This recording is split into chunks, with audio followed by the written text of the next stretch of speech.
الله الرحمن الرحيم. الحمد لله رب العالمين، والصلاة والسلام على أشرف الأنبياء والمرسلين نبينا محمد وعلى آله وصحبه أجمعين.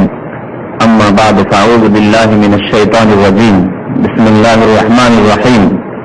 والليل إذا يغشى والنهار إذا تجلى وما خلق الذكر والأنثى إن سعيكم لشتى فأما من أعطى واتقى وصدق بالحسنى فسنيسره لليسرى وأما من بخل واستغنى وكذب بالحسنى فسنيسره للعسرى وما يغني عنه ماله إذا تردى إن علينا للهدى وإن لنا للآخرة والأولى فأنذرتكم نارا تلظى لا يصلاها إلا الأشقى الذي كذب وتولى وسيجنبها الأتقى الذي يؤتي ماله يتزكى وما لأحد عنده من نعمة تجزى إلا ابتغاء وجه ربه الأعلى ولسوف يرضى.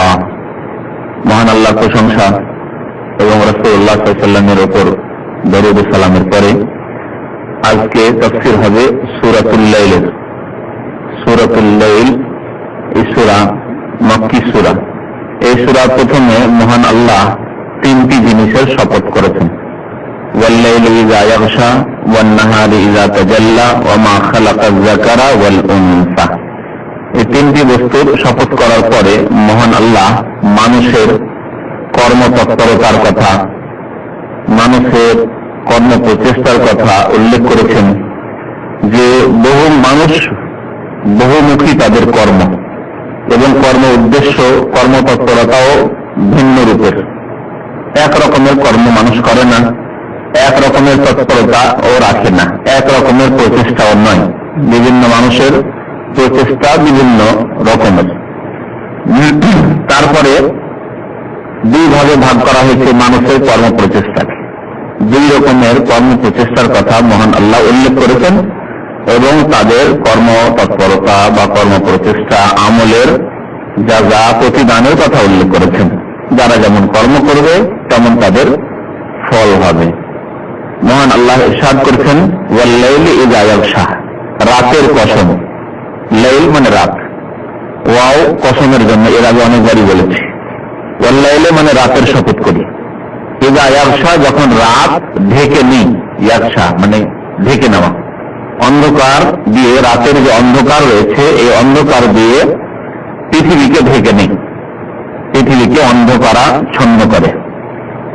এই অন্ধকার বা রাত অন্ধকার দ্বারা পৃথিবীকে ঢেকে নেই কখন? সন্ধ্যাবেলা।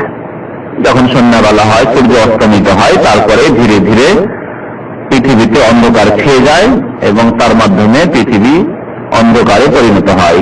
আর কিছু দেখা যায় না যদি আল্লাহ রাব্বুল আলামিনের দেওয়া আলো না থাকতো। আল্লাহর দেওয়া যদি আলো না থাকতো, যেমন চাঁদের জ্যোৎস্না, নক্ষত্র রাজি, এছাড়া যে মানুষের তৈরিকৃত বিদ্যুৎ এবং বাতি ইত্যাদি ইত্যাদি যদি না থাকতো তাহলে কোনো কিছু দেখা যেত না পৃথিবীতে। ওয়াল-লাইলি ইযা ইয়াগশা, রাত আসলে রাত পৃথিবীকে ঢেকে নেয়, সেই রাতের আল্লাহ শপথ করেছেন। ওয়ান-নাহারি ইযা তাজাল্লা, দিনের শপথ। দিনের, নাহার মানে দিন, নাহার মানে দিন। আর নাহার যদি বলা হয়, কে বলতে পারেন দুটো তফাৎ কি? নদী, হ্যাঁ, আরো কি কি বলছেন মনে হয়েছে বুঝিনি। নদী, নাহার মানে নদী, পদ্মা নহর, নহর বলা হয়। ছোট ছোট নদী, বড় নদী, সব নদার নদী আমার তফাৎ করা হয়তো, সবগুলো নাহার। তাজরি মিন তাহতিহাল আনহার, নাহার ঝর্ণাকেও বলা হয়। জান্নাতের নিচে নদী প্রবাহিত বা ঝর্ণা প্রবাহিত হবে, তাজরি মিন তাহতিহাল আনহার। নাহারের জমা আনহার। আর এটা হচ্ছে নাহার। নাহার মানে দিন, হায়ের পরে আলিফ আছে, তফাৎ। আর যেটা নদী সেটা হায়ের পরে আলিফ নেই, নুন হারা, নাহার। একেবারে টেনে সাথে সাথে বলতে হবে, চট করে। তো রাত, দিনের আল্লাহ শপথ করছেন। কখন? ইযা তাজাল্লা, যখন দিন আলোকিত হয়। দিন যখন আলোকিত হয়, তাজাল্লা, তাজাল্লি মানে আলো। ফালাম্মা তাজাল্লা রাব্বুহু লিল জাবাল, আল্লাহ যখন আলো দান করলেন, একটু আলো পাহাড়ের উপর, পাহাড়ের উপর তাজাল্লা শব্দ সেখানে ব্যবহার হয়েছে, যে আলো দাক্কা। তো এই আল্লাহর নূরের আলোর একটু পড়েছে, প্রভাব হয়ে পড়েছে পাহাড়ের উপর, পর্বতের উপর, তাতে হয়েছিল, যা আল্লাহ দাক্কা, চূর্ণ বিচূর্ণ হয়ে গিয়েছিল সেই পাহাড়। খাররা মূসা সাইকা, মূসা বেহুশ হয়ে পড়ে গেলেন। তো তাজাল্লা শব্দ এখানে ব্যবহার, ওয়ান্নাহারে ইযা তাজাল্লাহ, দিনের কসম যখন দিন আলোকিত হয়, আলোকময় হয়। দিন আলোকিত কখন হয়? যখন ফজর হয়, শুভ সাদেক ভোর হয়, যখন পূর্ব দিক থেকে আলো ছড়াতে আরম্ভ হয়, ধীরে ধীরে পূর্ব দিক ফর্সা হয়, আর তারপরে ধীরে ধীরে দেখবেন যত সময় যাচ্ছে পৃথিবী আলোকিত হয়ে যাচ্ছে। ওয়া মা খালাকা যাকারা ওয়াল উনসা, তৃতীয় শপথ করেছেন আল্লাহ। ওয়া মা খালাকা যাকারা ওয়াল উনসা, সেই শপথটি হচ্ছে তার নিজের সত্তার, নিজেরই শপথ নিজেই করেছেন আল্লাহ। ওয়া মা খালাকা যাকারা, যিনি, ওয়া মা মানে যিনি, আল্লাযী, মা ইসম মৌসুল এর অর্থ। ওয়া মা খালাকা যাকারা ওয়াল উনসা, এবং যিনি নর এবং নারীকে সৃষ্টি করেছেন। যাকার মানে নর, পুরুষ, আর উনসা মানে নারী, মুয়ান্নাস, এই উনসা থেকে মুয়ান্নাস। যিনি সৃষ্টি করেছেন নর নারীকে, নর নারীকে কে সৃষ্টি করেছেন? জি। তো তাহলে আল্লাহ নিজেরই কসম করেছেন এখানে, ওমা খালাকা যাকারা ওয়াল উনসা, যিনি মুযাক্কার মুআন্নাসকে সৃষ্টি করেছেন, নর এবং নারীকে সৃষ্টি করেছেন। নর নারী শুধু মানুষের মধ্যে নয়, যে কোনো প্রাণী যাতে নর নারী রয়েছে, নর নারী রয়েছে, যে কোনো প্রাণী যার নর নারী রয়েছে। গাছপালার নর নারী রয়েছে, জানা আছে? খেজুরের গাছের নর নারী রয়েছে, কিছু গাছে খেজুর ধরে, কিছু গাছে খেজুর ধরে না, দেখেছেন না দেখেননি? ওমা খালাকা যাকারা ওয়াল উনসা, তো যিনি নর ও নারীকে সৃষ্টি করেছেন তার শপথ, অর্থাৎ মহান আল্লাহর শপথ। তারপরে যেই কথাটি আল্লাহ বলার উদ্দেশ্যে, অকথ্য করে বলার উদ্দেশ্যে শপথ করেছেন তা হচ্ছে ইন্না সায়াকুম লাশাত্তা, নিশ্চয়ই সায়াকুম, তোমাদের কর্মতৎপরতা। সায়ন মানে মেহনত, সায়ন মানে কোশিশ, পরিশ্রম, সায়ন মানে কর্ম প্রচেষ্টা বা কর্মতৎপরতা ইত্যাদি ইত্যাদি। সা মানে দৌড়ানো হয়, এই জন্য সাফা মারার মধ্যকার এই যে তওয়াফকে কি বলা হয়? সাই বলা হয়। জানেন সাই কেন বলা হলো? ওখান থেকে সাফা মারার সাই মানে মধ্যখানে যে দৌড় দিতে হয়, এই যে দুই গ্রিন বাতি, সবুজ বাতির মাঝখানে, ওটা আসল দৌড়। বাতিটা তো দৌড় নাই, শুধু সাধারণভাবে চলতে হয়। তারপর ওই মধ্যখানে কিছুটা জায়গায় যে দৌড় দিতে হয় একটু পুরুষদেরকে, সেই জন্য ওই সাফা মারওয়ার তওয়াফটার নাম হচ্ছে সাই।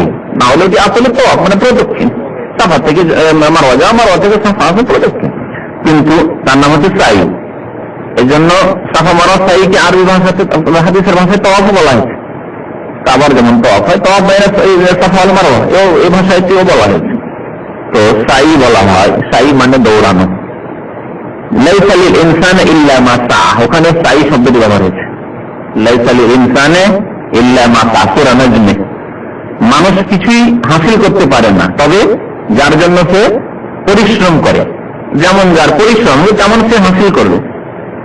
আপনি পরিশ্রম করে এখানে এসেছেন, কাজকর্ম করছেন, ডিউটি করছেন, রুজি রোজগার হচ্ছে। কালকে থেকে ঘুমাতে শুরু করেন, ডিউটি করবো না, বা দেশে চলে যান, ঘরে বসে যান, কিছু হাসিল হবে না। দুনিয়ার ক্ষেত্রেও তাই, এইরকমই দিনের ক্ষেত্রেও, ধর্মের ক্ষেত্রেও তাই। লাইসা লিল ইনসানি ইল্লা মা সা, যেমন পরিশ্রম তেমন ফল পাবে। মসজিদে যাবেন, 5 ওয়াক্ত নামাজ পড়লেন, তার ফল পাবেন। নামাজ পড়বেন, আযান হলে একামতে হলে ঘুমিয়ে থাকলেন বা রাস্তায় বসে থাকলেন, তার ফল পাবেন আপনি। লাইসা লিল ইনসানি ইল্লা মা সা, যে যে কাজের জন্য চেষ্টা করলো, পরিশ্রম করলো, তার তো ফল পাবে। ওয়া আন্না সায়াহু সাওফা ইয়ারা, এখানে আবার বলা হয়েছে সাই, এবং তার মানুষের প্রচেষ্টা, মানুষের মেহনতকে কি করা হবে? সাওফা ইউরা, দেখানো হবে। তার মানুষের প্রচেষ্টা, মানুষের মেহনত নষ্ট যাবে না। যা কিছু মেহনত করবেন, ভালোই করেন, মেহনত আর খারাপ করেন, সাওফা ইউরা, দেখানো হবে। কখন দেখানো হবে? পরকালে, হিসাবের দিবসে, ইয়াউমুল কিয়ামায়, কিয়ামতের দিনে দেখানো হবে। আপনি ভালো চেষ্টা করেছেন, দেখানো হবে। এই যে ভালো আমল তুমি করেছিলে, তুমি ভুলে গেছো, আল্লাহ বলেননি, আল্লাহর ফেরেশতারা বলেননি, লিপিবদ্ধ করে রেখেছেন। খারাপ কাজ করে ভুলে গেছেন, হয়তো অনেক কাজ করে আমরা ভুলে যাই। মনে আছে গত বছর এই মাসে এই দিনে কি করেছেন? কিচ্ছু মনে নেই। মানব জীবনের গুরুত্বপূর্ণ 2-4টি কথা, ভালো কথা, 2-4টি ভালো কথা, 2-4টি মন্দ কথা, এগুলি মনে রাখে, কিন্তু এই যে দৈনন্দিন কত কি হচ্ছে মনে আছে? কিচ্ছু মনে নেই। এমনকি গতকালকে জোহর নামাজে কোন সূরা পড়েছেন তাও মনে নেই। আছে মাগরিবের নামাজে, এশার নামাজে আপনার ইমাম সাহেব কোন সূরা পড়েছেন, ফজর নামাজে মনে আছে? গতকালকের ঘটনা তো। তো সবকিছু মনে রাখে না মানুষ, রাখতে পারে না। আসলে এই মেমোরিতে অতগুলি কথা থাকে না। ওই বিশেষ কোনো কথা হয়তো আছে, ঘটনা। ওমরা করেছেন, গত বছর ওমরা করেছেন, বা 3 মাস 4 মাস আগে ওমরা কত তারিখে করেছেন বলতে পারবেন? পারবেন না। লিখে রাখলে ডায়েরি লিখতে হবে। তো কি বলছিলাম, মানুষ ভুলে যেতে পারে গুনাহ করে অথবা নেকির কাজ করে, আল্লাহ রাব্বুল আলামিন তা নষ্ট করবেন না। তার মেহনত সে দেখতে পাবে। মানুষ নিজের মেহনত, যে কিছু মেহনত করেছে দেখতে পাবে। তো আল্লাহ বলছেন ইন্না সাইয়াকুম লাশাত্তা, নিশ্চয়ই তোমাদের কর্ম প্রচেষ্টা বা কর্মতৎপরতা লাশাত্তা, বিভিন্নমুখী, বিভিন্ন প্রকারের। সাত্তা শব্দটি সাতিতুনের বহুবচন, আরবি শব্দ। সাতিতুন মানে ভিন্ন, আর সাত্তা মানে বিভিন্ন রকমের, বহু প্রকারের। নিশ্চয় তোমাদের কর্ম প্রচেষ্টা বহু প্রকারের, এক প্রকারের নয়। এই কথাটি ব্যাপক, দুনিয়ার কাজের ক্ষেত্রেও আখিরাতের কাজের ক্ষেত্রেও। কিন্তু আল্লাহ রাব্বুল আলামিন এখানে আখিরাতের কাজের ক্ষেত্রে পরে আলোচনা রেখেছেন বিস্তারিত, যে কেমন দুই ভাগে ভাগ করেছেন, কর্ম প্রচেষ্টাকে 2 ভাগে ভাগ করেছেন। যদিও সেগুলিকে ছোটখাটো করে অনেক ভাগে ভাগ করা যায়। দুনিয়ার কর্ম প্রচেষ্টা মানুষের বিভিন্ন, প্রত্যেক মানুষ এক রকমের কাজ করে না। আপনারা 5 ভাই 5 জন 5 রকমের কাজ করছেন না। কর্ম প্রচেষ্টা বিভিন্ন রকমের, বহুমুখী কাজ, এক রকমের না। আবার সময়ের এতে সাপেক্ষে কাজ চেঞ্জ হয়ে যায়। এক সময় এক রকমের কাজ করে, আরেক সময় আরেক রকমের কাজ করছেন। কোন সময় চাকরি করছেন, কোন সময় ব্যবসা করছেন। ইন্না সাইয়াকুম লাশাত্তা, বিভিন্ন প্রকারের। তাহলে দুনিয়ার ক্ষেত্রে চলে যান, আখিরাতের ক্ষেত্রে বা দিনের ক্ষেত্রে, ধর্মের ক্ষেত্রে বিভিন্ন প্রকারের কাজ। এক শ্রেণীর লোকে আছে মাশাআল্লাহ সব সময় লেগে আছে দিনের কাজে, নিজের জীবনের প্রতিটি ক্ষেত্রে দিন আর দিন, দিনের খেদমত ছাড়া কিছু বুঝে না। দিনের আমল নিজের ব্যক্তি জীবনে, পারিবারিক জীবনে, সামাজিক জীবনে, জীবনের প্রতিটি ক্ষেত্রে, এবং তার সাথে সাথে এই দিনের দাওয়াতের ক্ষেত্রে, দিন পৌঁছার ক্ষেত্রে একেবারে অগ্রগামী এক ধরনের লোক। আর এক ধরনের লোক আছে কাজ করে, মুসলমান কাজ করে, ব্যক্তি জীবনে করে, পারিবারিক জীবনে হয়তো করে অনেকটাই, সামাজিক জীবনে তেমন কিছু নেই তার, রাষ্ট্রীয় জীবনে কিছু নেই তার, আর অর্থনৈতিক ক্ষেত্রে হয়তো দুর্বলতা আছে। নামাজ রোজা ঠিক আছে, কিন্তু অর্থনৈতিক ক্ষেত্রে দুর্বলতা আছে, বিভিন্ন জীবনের ক্ষেত্রে হয়তো দুর্বলতা আছে। এবং ওই রকমের অগ্রগামী নয়, মধ্যে চলে কোন রকম। কিছু গুনাহ হয়ে যায়, নেকির কাজও করে, গুনাহ হয়ে যায়। আবার আর এক শ্রেণীর লোক আছে একেবারে নিচু শ্রেণীর লোক, কর্মতৎপরতা তার পাপের ক্ষেত্রে, পাপের কাজে কোনখানে কি পাওয়া যায় সব খোঁজাতে, দাম্মানের কোনখানে কি হয়, খারাপ কাজ সব খোঁজাতে তার কাছে। কোনখানে মদ পাওয়া যায়, মদ বিক্রি হয়, হ্যাঁ, কোনখানে জুয়া খেলা হয়, কোনখানে থাইল্যান্ডে লটারি হয়, কে করে এগুলো, কখন গান বাজনা হয়, কখন ওই বৈশাখী গান বাজনা বাংলাদেশ থেকে আসে, দেন তাদের কাছে রেকর্ড সব আছে। ইন্না সাইয়াকুম লাশাত্তা, খারাপ কাজের খোঁজ আছে, ভালো কাজের খোঁজ খবর নেই। ইসলামিক সেন্টার দিনই দাওয়াতের কাজও খোঁজ জিজ্ঞেস করেন, বলতে পারবে না। জিজ্ঞেস করেন তাকে যে দিনের কাজ দাম্মাম শহরে বা শহরে কোন কোন জায়গায়, বলতে পারবে না। কিন্তু আমাদের অনেক ভাই আছে, তাকে জিজ্ঞেস করেন, কারণ সবাই কোনো খোঁজ খবর রাখে না, যে কোথায় কি পাপের কাজ হয়, কোথায় কি মদ হয়, সব খোঁজ খবর রাখে না। কিন্তু খোঁজ খবর রাখে ভালো কাজ, কোথায় কি হয়, দিনের দাওয়াতের কাজ হয় কোথায়, কোন কোন জায়গাতে খোঁজ রাখে। কোথায় কোথায় ইসলামিক সেন্টার আছে, দাওয়াত সেন্টার আছে, দিনের দর্শায় শিক্ষা হয়, কোর্স হয় ইত্যাদি খোঁজ রাখে, কোন দিনে হয় সব খোঁজ খবর রাখে। তাহলে ইন্না সাইয়াকুম লাশাত্তা, তোমাদের কর্ম তৎপরতা বিভিন্ন প্রকারের। তারপরে আল্লাহ রাব্বুল আলামিন বলছেন যে কর্ম প্রচেষ্টা বিভিন্ন রকমের, একরকম হচ্ছে ভালো কাজ, আর এক রকম হচ্ছে খারাপ কাজ। এই 2 ভাগে ভাগ করেছেন আল্লাহ রাব্বুল আলামিন। আম্মা মান আতা ওয়াত্তাকা, সুতরাং প্রথম ভালো লোকদের কথা উল্লেখ করেছেন। সুতরাং আম্মা, সুতরাং মান যে ব্যক্তি, আতা প্রদান করল, দিল মানে দান করল, ফরজ যাকাত দিল, তার সাথে সাদকা খেরাত করলো, গরিব এতিম বিধবার খোঁজ খবর নিল, দিল, দান করে। আতা আল্লাহ দেওয়ার কথা বলেছেন, দান করলো। ওয়াত্তাকা, এবং দান করার মধ্যে যেটি ফরজ সেটি হচ্ছে জাকাত। জাকাত ওষুধ, খাদ্যদ্রব্য হলে ওষুধ, আর টাকা পয়সা সোনা চাঁদি হলে জাকাত। আতা প্রদান করলো, ওয়াত্তাকা এবং আল্লাহ ভীরুতা অবলম্বন করলো, তাকেও অবলম্বন করলো, আল্লাহকে ভয় করলো। দিল কি জন্য দিল? আল্লাহকে ভয় করে, এই জন্য। লোক দেখানো নয়। তাহলে টাকার জন্য তাকওয়ার কথা, দান করার সাথে সাথে তাকওয়ার কথা বলা হয়েছে। অনেকে তো দান করে, পত্র পত্রিকা দেখছেন যে অমুক মন্ত্রী সাহেব চেক বিতরণ করছেন, দেখছেন না? বন্যা প্লাবিত এলাকায় গিয়ে এত কোটি টাকা এত লাখ টাকার চেক বিতরণ করলেন, দেখছেন না? এই চেক বিতরণ কবি করবেন যদি তাকওয়া থাকে। আতা ও টাকা, শুধু আতা যথেষ্ট নয়, দান করা যথেষ্ট নয়। কি বলছেন আল্লাহ? আতা ও টাকা, আল্লাহর ভয়ে দিল, লোক দেখানোর জন্য নয়, আমার ইলেকশনে জিততে হবে এই জন্যই নয়, এই জন্য নয় যে আমার এলাকায় এই এলাকা থেকে আমাকে জিতে যেতে হবে, সংসদে যেতে হবে এই জন্যই নয়। হ্যাঁ, আতা ও টাকা, লোক দেখানোর জন্য নয়, শোনানোর জন্য নয়, খ্যাতির জন্য নয়। যে ব্যক্তি প্রদান করলো ও টাকা আল্লাহকে ভয় করে, যা কিছু করে আল্লাহর ভয় করে, আল্লাহ সন্তুষ্টির উদ্দেশ্যে করে, যে না করলে জবাবদিহি করতে হবে, আর করলে আল্লাহর কাছে পাবো, আল্লাহর কাছে আশাবাদী। আশা নিয়ে ভয় এবং আশা, এই দুটি জিনিস নিয়ে ইবাদত বন্দেগী করতে হবে। আল্লাহর আযাবের ভয়, জবাবদিহির ভয়ে, যে না করলে জবাবদিহি করতে হবে, আযাব হবে, আর করলে পাবো এই আশা আকাঙ্ক্ষা নিয়ে। ওয়াসাদ্দাকা বিল হুসনা, এবং ভালো জিনিসকে বিশ্বাস করলো। সাদ্দাকা মানে বিশ্বাস করা, তাসদীক না বিশ্বাস করা। সাদাকা মানে সত্য বলা, আর সাদ্দাকা যখন হয়ে গেল তাসদীক দিলেন, তফাৎ হয়ে গেল। আরবি ভাষা এত সুন্দর ভাষা যে আর একটি জিনিস দিয়ে একটু তফাৎ করেন তার অর্থ আলাদা হয়ে যায়, এত ব্যাপকতা আছে আরবি ভাষায়। তো আল্লাহ বলছেন ওয়াসাদ্দাকা, বিশ্বাস করলো, বিল হুসনা, ভালো জিনিসকে, ভালো বিষয়কে, ভালো কথাকে। বিল হুসনা আল্লাহ বলেছেন ভালো, ভালো জিনিসকে বিশ্বাস করলো। ভালো কথা, সর্বোত্তম ভালো কথা হচ্ছে কালিমা লা ইলাহা ইল্লাল্লাহ মুহাম্মাদুর রাসূলুল্লাহ। বিশ্বাস করলো যে আল্লাহ ছাড়া কেউ সত্য মাবুদ নেই, লা ইলাহা ইল্লাল্লাহ মুহাম্মাদুর রাসূলুল্লাহ। এবং এই আল্লাহর, এবার আল্লাহ ছাড়া যে সত্য মাবুদ নেই, ইবাদত করতে হবে, এই ইবাদত তরিকা কার মাধ্যমে নেব? মুহাম্মাদুর রাসূলুল্লাহ। মুহাম্মদ সাল্লাল্লাহু আলাইহি ওয়াসাল্লাম আল্লাহর রাসূল, আল্লাহর দূত, আল্লাহর মেসেঞ্জার। যখন আল্লাহর রাসূল, আল্লাহর দূত, তাহলে তার মাধ্যমে আল্লাহর ইবাদত শিখতে হবে, আল্লাহর ইবাদত যে পালন করতে হবে তার শিক্ষার মাধ্যমে। এই জন্য নবী সাল্লাল্লাহু আলাইহি ওয়াসাল্লাম বলেছেন সাল্লু কামা রাআইতুমুনি উসাল্লি, আমার মতো করে নামাজ পড়ো যেমন আমি নামাজ পড়েছি, আমার মতো রোজা রাখো, আমার মতো হজ করো, আমার কাছ থেকে হজের তরিকা শিখে নাও। যা কিছু করতে হবে রাসূলুল্লাহ সাল্লাল্লাহু আলাইহি ওয়াসাল্লামের তরিকায় করতে হবে। ইবাদত আল্লাহর, তরিকা রাসূলুল্লাহ, মনে রাখতে হবে, ভুললে হবে না। বিদআতীরা এই কথাটি ভুলে গেছে, ইবাদত আল্লাহর করে, হয়তো আপনার চেয়ে বেশি একজন বিদআতী ইবাদত করে, কিন্তু তরিকা রাসূলুল্লাহ নয়। তরিকা কার? অমুক ওলির, অমুক বুজুর্গের, এটি হচ্ছে অমুক পীর সাহেবের তরিকার ওজিফা। জি, আমার কাছে একটা পেপার এসেছে ওজিফা। তো এই পীর সাহেবের তরিকার স্পষ্ট ভাষা লেখে পীর সাহেবের তরিকার ওসিলা, কি বলে ওজিফা, পীর সাহেবের তরিকার ওজিফা। এই যে বিদআতীদের ত্রুটি কালিমা লা ইলাহা ইল্লাল্লাহর ওই দ্বিতীয় অংশে মুহাম্মদুর রাসূলুল্লাহ, মুহাম্মদুর রাসূলুল্লাহ পুরোপুরি ত্রুটি। আর আমরা ওয়ালিল্লাহিল হামদ, ইবাদত শুধুমাত্র আল্লাহর, আর তরিকাও শুধুমাত্র রাসূলুল্লাহ, দ্বিতীয় কোনো তরিকা নেই, কোনো তরিকা নেই, মাত্র একটি তরিকা।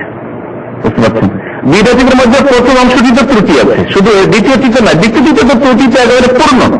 যারা মুশরিক বিদআতী নয়, মানে মুসলিম বিদআতী, বিদআতী আবার দুই প্রকার, তো বুঝেন কিনা? মুশরিক বিদআতী আর মুসলিম বিদআতী। মুসলিম বিদআতী কারা? যারা বিদআত করে, আল্লাহ ছাড়া অন্যের সামনে সিজদা করে না, আল্লাহ ছাড়া অন্যের কাছে দোয়া করে না, আল্লাহ ছাড়া অন্যের জন্য জবাই করে না, মানত করে না, খাসি মোরগ নিয়ে গিয়ে আল্লাহ ছাড়া অন্য সন্তুষ্টির জন্য জবাই করে না, কিন্তু তারা নতুন নতুন তরিকায় ইবাদত করে। আল্লাহ একমাত্র আল্লাহর জন্য করে, আল্লাহ সন্তুষ্টির জন্য, কিন্তু নতুন তরিকায় মিলাদ করে আল্লাহ সন্তুষ্টির জন্য। বুঝতে পারছেন? শবে বরাতে আল্লাহ পুরি করে আল্লাহ সন্তুষ্টির জন্য, ঠিক কিনা বলেন?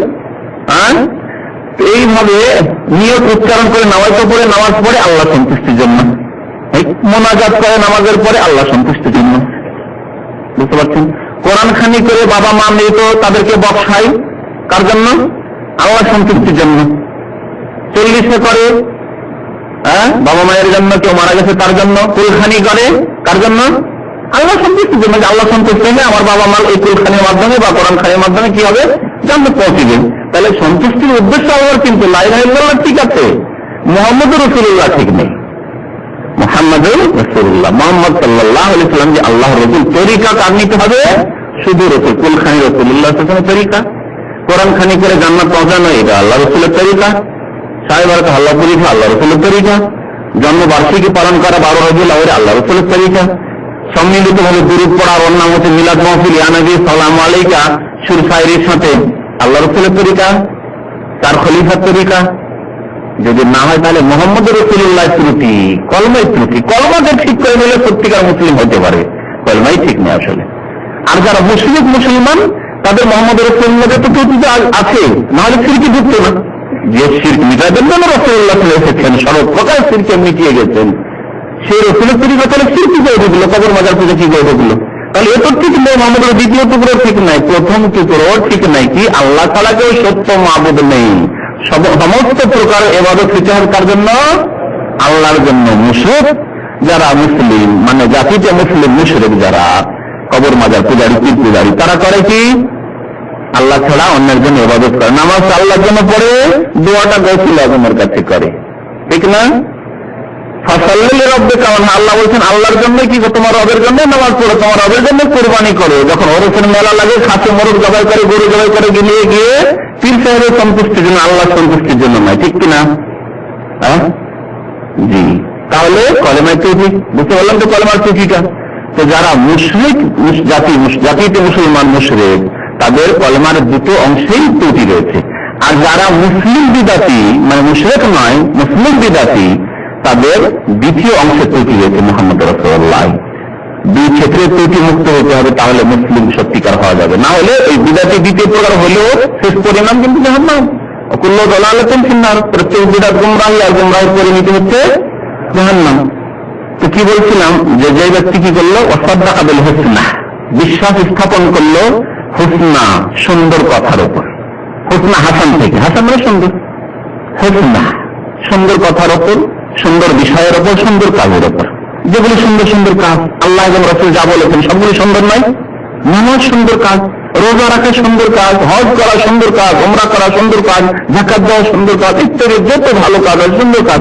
যত হারাম কাজ আছে সেগুলো থেকে বেঁচে থাকা সুন্দর কাজ। একজন লোক সিগারেট খায় না, সুন্দর কাজ। এমনি তো মানুষ সুন্দর মনে করে, দুজন লোক আপনার সঙ্গে, একজন সিগারেট খায় একজন খায় না, তাকে সুন্দর বলবেন আপনি? বেশ ভালো মানুষ, কোনো মিশা নেই। একজন পাপিষ্ঠ মানুষ হলেও, এমনকি একজন অমুসলিম হলে বলে লোকটি কত সুন্দর, কোনো মিশা নেই লোকটি, ঠিক কিনা বলেন? আর একজন অমুসলিমও বলবে যে লোকটি কত, কোনো মিশা নেই, তাহলে ভালো তাকে বলছে, দুজনে ওকে ভালো বললেন। মানুষের প্রকৃতিতে ভালোর চাহিদা আছে আসলে। আর এই ভালোর চাহিদাটিকে সুন্দর করে আগে বাড়ানোর জন্য এসেছে দিন ইসলাম। আল্লাহ রাব্বুল আলামিন বলছেন ওয়াসাদ্দাকা বিল হুসনা, ভালো বিষয়কে বিশ্বাস করলো এবং তা পালন করলো। যখন বিশ্বাস করে পালন করে, নামাজ ভালো বিষয়, রোজা হজ যাকাত ভালো বিষয়, ইসলামের 5টি ফরজ ভালো বিষয়, 6টি বিষয় বিশ্বাস করতে হবে, ঈমানের আরকান ভালো বিষয়, সুতরাং বিশ্বাস করলো। ওয়াসাদ্দাকা বিল হুসনা, বিশ্বাস করলো হুসনা। সুতরাং যে ঈমানের যে 6টি স্তম্ভ আছে, আল্লাহর প্রতি ঈমান, আমানতু বিল্লাহি ওয়া মালাইকাতিহি, ফেরেশতাদের প্রতি ঈমান, রাসূলদের প্রতি ঈমান, তারপরে কিতাবের প্রতি ঈমান, আর কি তাকদীরের প্রতি ঈমান, পরকালের প্রতি ঈমান। এই যে 6টি বিষয় সাদ্দাকা দিল না, তাহলে এটি কিছু না, সুন্দর জিনিস। এই জন্য আল্লাহ এবং রাসূল বিশ্বাস করতে বলেছেন এই 6টি জিনিস ঈমানের আরকান।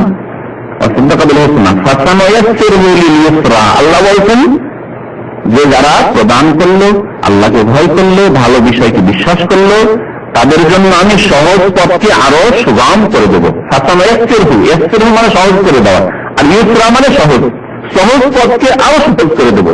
তাহলে দ্বীন ইসলামের পথ হচ্ছে সহজ, আর সেই পথকে তার জন্য আরো সহজ করে দেবেন আল্লাহ রাব্বুল আলামিন।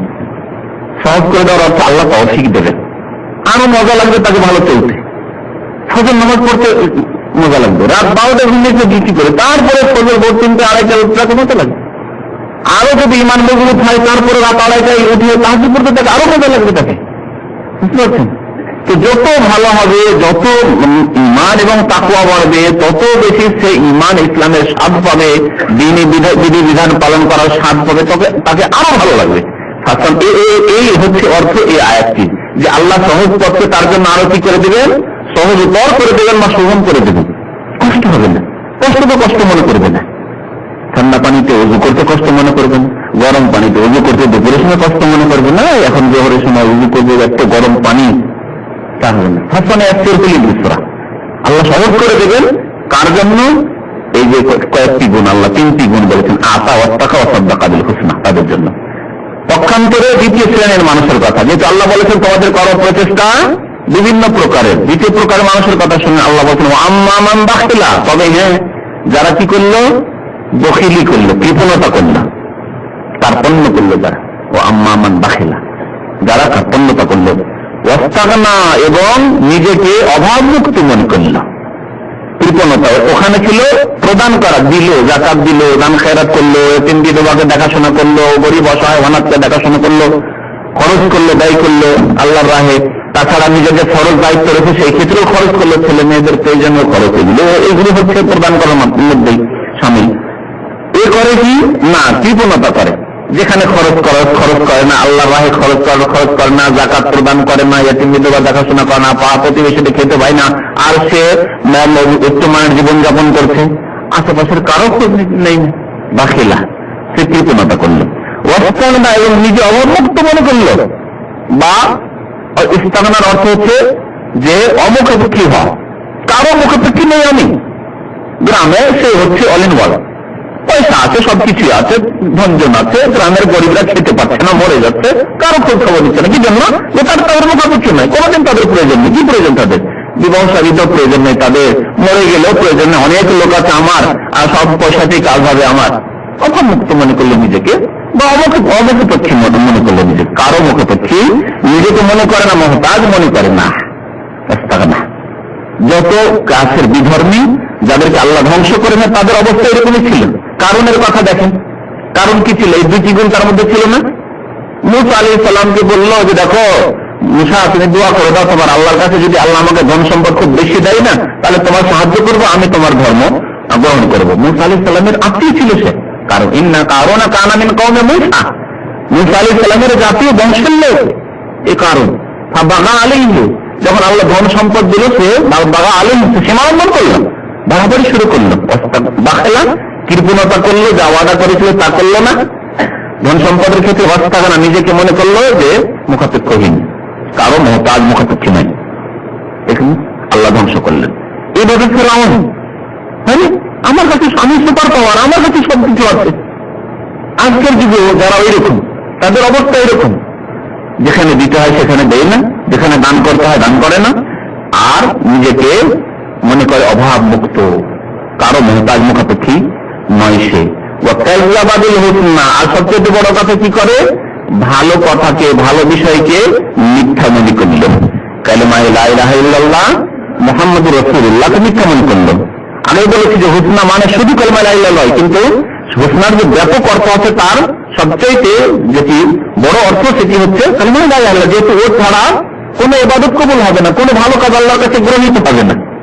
ভালো বিষয়কে বিশ্বাস করলো, কিন্তু সমস্ত ভালো বিষয়ের মূল হচ্ছে লা ইলাহা ইল্লাল্লাহ মুহাম্মাদুর রাসূলুল্লাহ, আল্লাহ ছাড়া কেউ সত্য মাবুদ নেই, এবং মুহাম্মদ সাল্লাল্লাহু আলাইহি ওয়াসাল্লাম আল্লাহর রাসূল। ফাসানুয়াসসিরহু লিল উসরা, তার জন্য আল্লাহ কি করে দেবেন? কঠিন পথকে সহজ করে দেবেন, মুশকিল পথকে সহজ করে দেবেন। মুশকিল পথ মানে জাহান্নামের পথ, জাহান্নামের পথকে তার জন্য আল্লাহ সহজ করে দেবেন। জাহান্নামের পথে সে যাবে, তাকে জেনারেল বিচার ভালো লাগবে, তাকে শিরক কুফরি করতে ভালো লাগবে, তাকে মদ খেতে ভালো লাগবে, তাকে যত খারাপ কাজ আছে দুনিয়াতে ভালো লাগবে, জাহান্নামের পথে চলতে ভালো। ফাসানুয়াসসিরহু লিল উসরা, উসরা, ইসরা আর উসরা, ইয়া আর আইনের তফাৎ, ইয়া আর আইনের তফাৎ। ইসরা মানে সহজ, আর উসরা মানে মুশকিল, কঠিন। আমরা যখন ছোট ছোট কায়দা বাগদাদি বা কোরআন শরীফ শুরু করতাম, তো আমাদের মক্তবে ছোট ছোট মাদ্রাসাগুলিতে আমাদের কিছু দোয়া পড়াতো। ওই দোয়াতে কোনো হাদিসে নেই, কিন্তু ওই দোয়াটি চলে আসছে মানে খুব পুরোনো দিন থেকে। এই দোয়া পড়ে আমাদেরকে ওই কোরআন বা কায়দা শুরু করাতো। জানেন দোয়াটি? রব্বি ইয়াসসির ওয়ালা তুআসসির ওয়া তাম্মিম বিল খাইর। আর আমাদের কারি সাহেবরা মনে করে যে হাদিস শরীফেরই দোয়া হবে।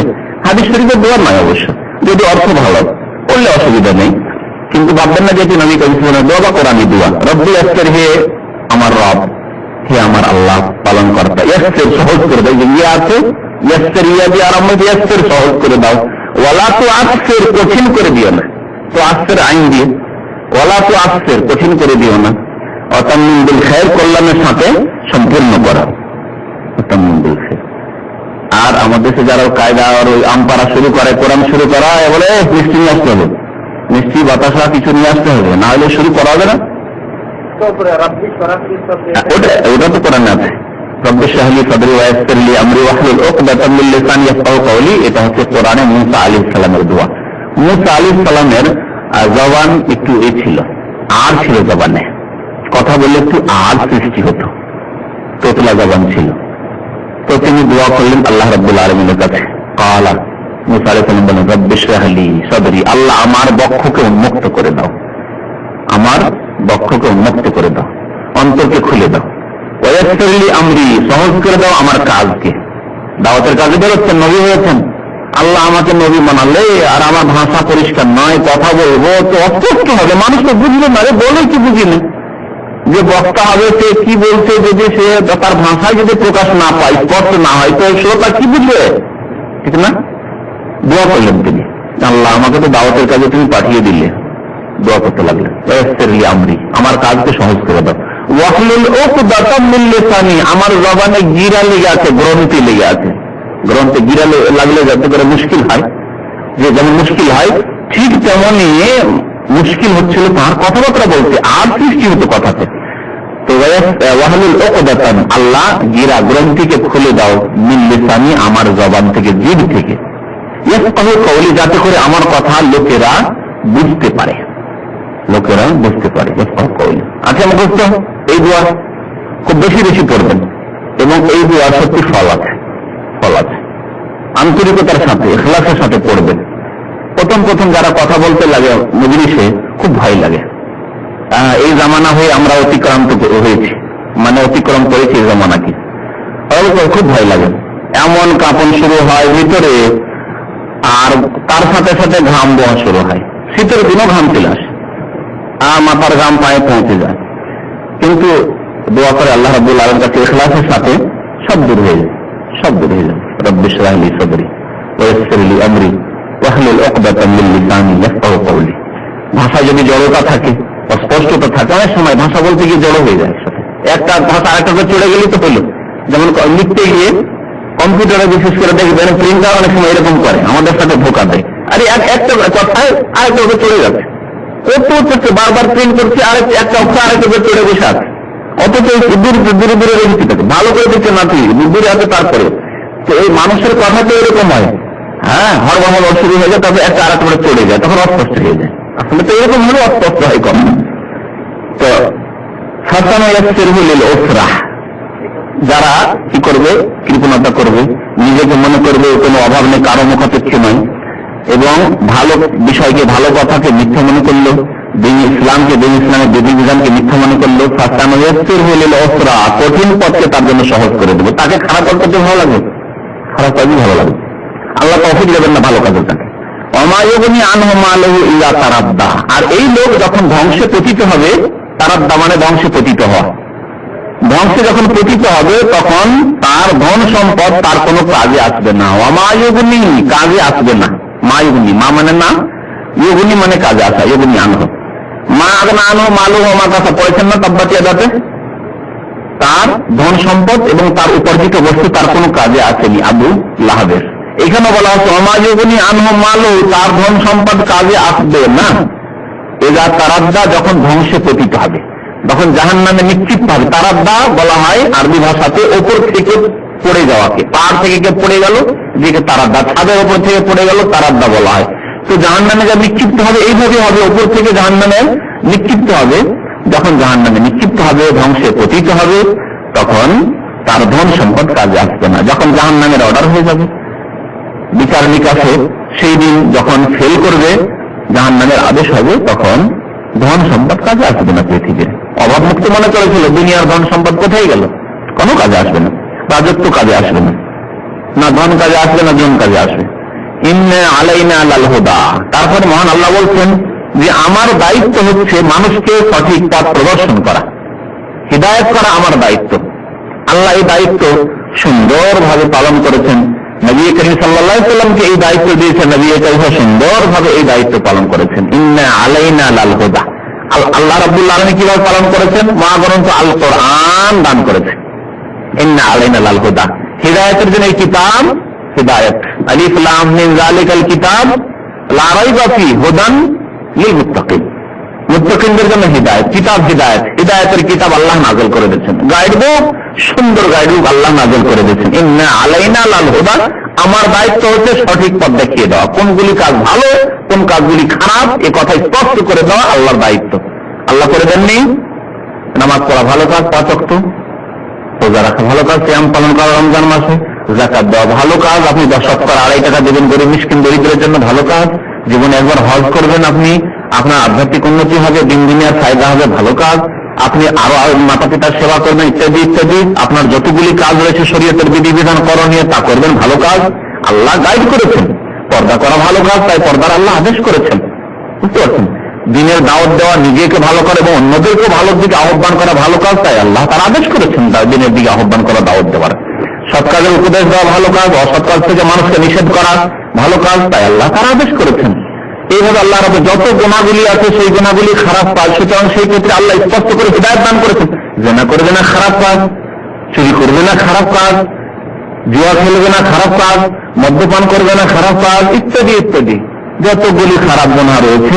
কাউকে খুন করবে না, বড় খারাপ কাজ, অন্যায় কাজ, জুলুম করবে, অত্যাচার করবে না, কারো বেঈমানি করবে না, আত্মসাৎ করবে না ইত্যাদি ইত্যাদি খারাপ কাজ আল্লাহ হিদায়াত করে দিয়েছেন, গাইড করে দিয়েছেন। ইন্না আলাইনা লাল হুদা, এমন কিছু ভালো কথা নেই যে আল্লাহ বলেননি এবং আদেশ করেননি, এমন কোন খারাপ জিনিস নেই যা থেকে আল্লাহ সতর্ক করেননি। আল্লাহ রাব্বুল আলামিন বলেন ইন্না আলাইনা লাল হুদা, আমার দায়িত্ব হচ্ছে মানুষকে পথ প্রদর্শন করা, দেখিয়ে দেওয়া। ওয়া ইন্না লানা লাল আখিরাতা ওয়াল উলা, এবং আমার জন্যই হচ্ছে পরকাল এবং ইহকাল।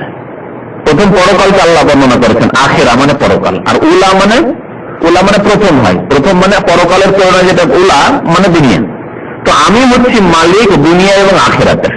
এর ভাব অর্থ হচ্ছে আমি হচ্ছি মালিক কিসের? ইহকাল পরকাল। মহান আল্লাহ ইহকাল পরকালের মালিক, সারা পৃথিবীর মালিক আল্লাহ। পৃথিবী ধ্বংস হয়ে যাওয়ার পরে যে পরকাল কিয়ামত হবে, তার মানে কিয়ামতের দিবসের মালিক আল্লাহ। জান্নাত জাহান্নামের মালিক আল্লাহ রাব্বুল আলামিন, কোন কেউ জান্নাত জাহান্নামের মালিক নয়। এমনকি নবী রাসূল জান্নাত জাহান্নামের মালিক নয়, যে ইচ্ছা করলে কাউকে জান্নাত দিয়ে দিতে পারে, ইচ্ছা করলে কাউকে জাহান্নামে পাঠিয়ে দিতে পারে মালিক। তাহলে পীরেরা আমার মুরিদকে ছেড়ে বয়াত করলেন, আমি তোমাদেরকে ছেড়ে আমি জান্নাতে যাব না, তোমাদেরকে নিয়েই যাব। হ্যাঁ মালিক, এই আয়াতকে অস্বীকার করা নাই। ইন্না লানা লাল আখিরা ওয়াল উলা, পরকাল এবং ইহকালের মালিক মহান আল্লাহ মাত্র। আচ্ছা, এখানে একটি প্রশ্ন করছে যে আল্লাহ পরকালকে কেন আগে বয়ান করলেন, অথচ দুনিয়া আগে? এই দুনিয়া ধ্বংস হওয়ার পরে তারপরে কিয়ামত কায়েম হবে, তাহলে কিয়ামতের কথা আল্লাহ, পরলৌকিক জীবনের কথা আল্লাহ প্রথম বলতে ইন্না লানা লাল আখিরা। আল্লাহ এরকম বলতেন ইন্না লানা লাল উলা ওয়াল আখিরা, এরকম বলতেন, প্রথম দুনিয়া তারপর আখিরাত। কেন বর্ণনা করলেন? গুরুত্বের জন্য। ঠিক আছে, এটা ঠিক আছে, বলে না যাও, ঠিক আছে আপনার কথা।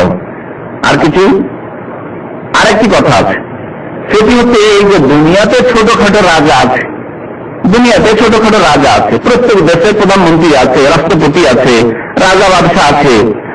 ফেরাউন যখন মিশর রাজা ছিল, মিশর আমার বলতো না, মিশর আমার হাজিল আনার তগরিমিনটা দেখো, আমার এই যে সিংহাসনের নিচে দিয়ে যে নহর বইতে রয়েছে, এই দেশ আমার, আমি এর মালিক।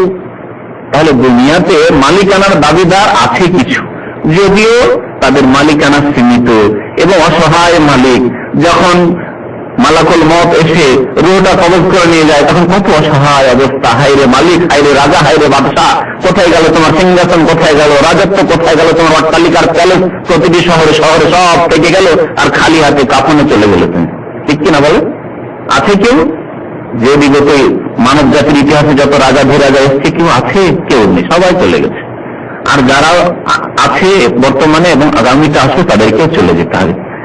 তারপরেও ভাবতে পারে যে আমরা তো মালিক, হ্যাঁ, এত বড় একটা স্টেটের মালিক, এত বড় দেশের মালিক, আমেরিকার মালিক আমি, তো অমুক দেশের মালিক আমি, অমুক দেশের মালিক আমি, এই দাবি করতে পারে। কিন্তু কাল কিয়ামতে যে আল্লাহ রাব্বুল আলামিন মালিক হবেন, সেই মালিক হচ্ছেন একমাত্র মালিক আল্লাহ রাব্বুল আলামিন। এই ছোটখাটো মালিকও কেউ হবে না, সামান্য কোন জিনিসের মালিকও কেউ হবে না, নবী না রাসূল না ওলি না উলিয়া, কেউ মালিক নেই সেখানে। এ কথার দলিল কি? কোরআনে আল্লাহ বলেছেন লিমানিল মুলকুল ইয়াউম, কাল কিয়ামতে যেই দিন পৃথিবী ধ্বংস হয়ে কিয়ামত কায়েম হবে, বিচার হিসাব নিকাশের জন্য আল্লাহ বিরাজমান হবেন, বলবেন লিমানিল মুলকুল ইয়াউম, আজকে রাজত্ব কার? আল্লাহ বলেন লিমানিল মুলক আল ইয়াউম, আল ইয়াউম মানে আজকে, মুলক মানে রাজত্ব, লেমান মানে কার। আজকে কার রাজত্ব আছে? আছে কেউ? কোন দেশের মালিক, রাষ্ট্রপতি? কোন জবাব আসবে না। মহান আল্লাহ রাব্বুল আলামিন ইরশাদ করেছেন সেই দিন বলেন লিল্লাহিল ওয়াহিদিল কাহ্হার, একমাত্র সেই আল্লাহর যিনি আল ওয়াহিদ, এক এক, আল কাহ্হার যিনি সর্বজয়ী, যিনি সর্বজয়ী। শুধুমাত্র এক মালিক থাকবেন সেই দিন, কারো কোনো মালিকানা চলবে না বা থাকবে না। পৃথিবীতে এই ছোটখাটো মালিকরা নিজেকে মালিক মনে করে বসে আছে, বা অনেকে অহংকারে রয়েছে। অনেকে এমন অহংকার করে যে আল্লাহর সামনে অহংকার করে আল্লাহর ইবাদত বন্দেগী করে না, জুলুম করে আল্লাহর বান্দাদের উপরে, যারা তাদের থেকে দুর্বল তাদের জুলুম অত্যাচার করছে। এক দেশে আরেক দেশের উপরে এসে আক্রমণ করলো, সেই দেশকে পৃথিবীর ম্যাপ থেকে উড়িয়ে দিল, বা সেই দেশে এসে নির্যাতন করলো, জুলুম করলো, করছে। যেহেতু সে মনে করে যে অবমুক্ত, আমার অসুবিধা নেই, আমি যদি একে মেরে দিতে কেউ আমাকে জিজ্ঞেস করার নেই, এই দেশকে আমি সাফ করে দিতে হলে আমার আর কেউ করার নেই, আমার প্রতিশোধ নেওয়ার নেই। তো আল্লাহ রাব্বুল আলামিন বলছেন ইন্নাল, এই জন্য আখিরাতকে প্রথম বর্ণনা করেছেন, পরকালের কথা প্রথম বর্ণনা করেছেন। ওয়া ইন্না লানা লাল আখিরাতা ওয়াল উলা। আর আরেকটি কারণ আছে, সেটি হচ্ছে অলংকারযুক্ত কারণ, অলংকারগত কারণ। কোরআনে কারিমে সুন্দর অলংকার রয়েছে, দেখেন কত সুন্দর অলংকার রয়েছে। ওয়াদ-দুহা, ওয়াল-লাইলি ইযা ইয়াগশা, ওয়ান-নাহারি ইযা তাজাল্লা। প্রত্যেকটি আয়াতের শেষে কি আছে? খাড়া জাবার, ইয়ার সাথে কি আছে?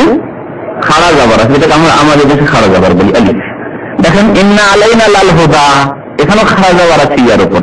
ওয়া ইন্না লানা লাল আখিরাতা ওয়াল উলা, এখানেও ইয়ার উপর খাড়া জাবার। প্রত্যেকটি আয়াতের শেষে কি আছে? আলিফ, মানে খাড়া জাবার থেকে আলিফ বলা হয়, আলিফ আছে। উলা ফানজারতুকুম নারান তারাজ্জা লা ইয়াসলাহা ইল্লাল আশকা আল্লাযী কাযযাবা ওয়া তাওয়াল্লা ওয়া সায়াজান্নাবুহাল আতকা আল্লাযী ইউতি মালাহু ইয়াতাযাক্কা ওয়া মা লিআহাদিন ইনদাহু মিন নি'মাতিন তুজজা ইল্লা ইবতিগা ওয়াজহি রাব্বিল আ'লা ওয়া লা সাওফা ইয়ারদা। প্রত্যেকটি আয়াতে আছে না? দেখেন ভালো করে। হ্যাঁ, যদি আল্লাহ এইভাবে বলতেন, উলা মানে দুনিয়ার কথা থেকে আগে বর্ণনা করে আখিরাতে পরে নিয়ে আসতেন, তাহলে এটি ভেঙে যেত, ঠিক থাকতো না। ওয়া ইন্না লানা লাল উলা ওয়াল আখিরা, তো বলছে চাই মারবুত আছে, সেখানে গোলতা হয়ে যেত, আলিফ আর থাকতো না, ঠিক না? প্রায় সূরাতে এরকম আছে। দেখেন সূরা ফাতিহা পড়ে দেখুন, আলহামদুলিল্লাহি রাব্বিল আলামিন আর রহমানির রহিম, যদিও নুন নেই কিন্তু হিম আছে, হ্যাঁ কাছাকাছি। মালিক ইয়াউমিদ্দিন, ইয়াকা না'বুদু ওয়া ইয়াকা নাস্তাঈন, ইহদিনাস সিরাতাল মুস্তাকিম সিরাতাল লাযীনা আন'আমতা আলাইহিম। কোরআনের যে চ্যালেঞ্জ ছিল গত মঙ্গলবার আলোচনা করেছে, এই চ্যালেঞ্জ মুজিজা নবী সাল্লাল্লাহু আলাইহি ওয়াসাল্লামের সবচেয়ে বড় মুজিজা আল কোরআন, সবচেয়ে বড় মুজিজা নবী করিম সাল্লাল্লাহু আলাইহি ওয়াসাল্লামের জীবন্ত মুজিজা, এবং আল্লাহ রাসূল ইন্তেকালের পরেও এই মুজিজা কিয়ামত পর্যন্ত বাকি থাকে। কোন নবীকে এরকম মুজিজা হয়নি, নবী ইন্তেকাল করেছে, মুজিজা তার শেষ হয়ে গেছে, আর নেই মুজিজা পৃথিবীতে। আছে ঈসা আলাইহিস সালামের মুজিজা পৃথিবীতে আর আছে কিছু অলৌকিক কিছু? মুসা আলাইহিস সালামের মুজিজা কিছু আছে? কিচ্ছু নেই, কিন্তু শেষ হয়ে গেছে, তাদের জামানা শেষ, যুগ শেষ হয়েছে, শেষ হয়ে গেছে। কিন্তু নবী করিম সাল্লাল্লাহু আলাইহি ওয়াসাল্লামের এই মুজিজা, সবচেয়ে বড় মুজিজা আল কোরআন, কিয়ামত পর্যন্ত থাকবে। কোন শক্তি এই মহাগ্রন্থ আল কোরআনের মুজিজা অলৌকিকত্বকে ধ্বংস করতে পারবে না। কপিগুলোকে শেষ করে দিলেও কোরআনকে মুছে ফেলতে পারবে না, পারবে?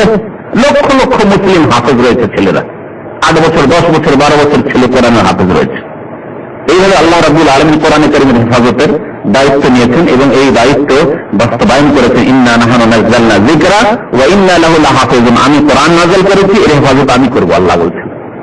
কোরআন যদি ছাপানো বন্ধ করে দেওয়া হয় না, কোরআন ছাপানো যাবে না, কোরআন মেটাতে পারবে না, মেটাতে পারবে না। হাফেজ হেফাজত করাবে, কোরআনের কপির প্রয়োজন নেই, একজন হাফেজ বাচ্চাদেরকে হেফাজত করাবে,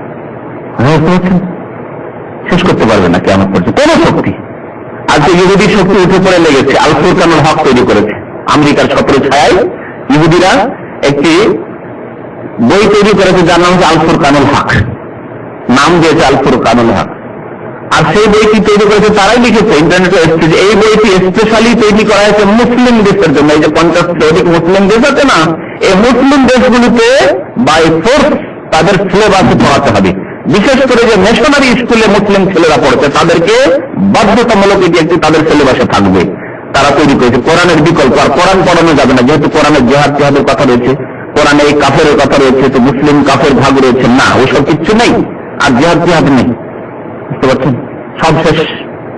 এই বই কপি হয়ে গেছে, আরবিতে হয়ে গেছে এবং বিভিন্ন ভাষায় এর অনুবাদ চলছে ইহুদিদের পক্ষ থেকে এবং ইসলামের শত্রুদের পক্ষ থেকে, এবং বড় বড় শয়তান শক্তিগুলি এতে মানে মদত যোগাচ্ছে। আল্লাহ আল্লাহ রাব্বুল আলামিন দ্বীনের হেফাজতের দায়িত্ব নিয়েছেন। মুসলিমরা দাঁড়াক আর নাই দাঁড়াক, আল্লাহ অন্য জাতি তৈরি করবেন। এই জাতি মুসলিম যদি ছেড়ে দেয়, আল্লাহ আরেকটি জাতিকে আল্লাহ মুসলিম তৈরি করবেন। এর লক্ষণ হচ্ছে ওই দেশগুলি পশ্চিমা দেশে তাদের ঘর থেকে, ইহুদি খ্রিস্টানদের ঘর থেকে কালেমা লা ইলাহা ইল্লাল্লাহ পড়ে পাক্কা মুসলিম হচ্ছে।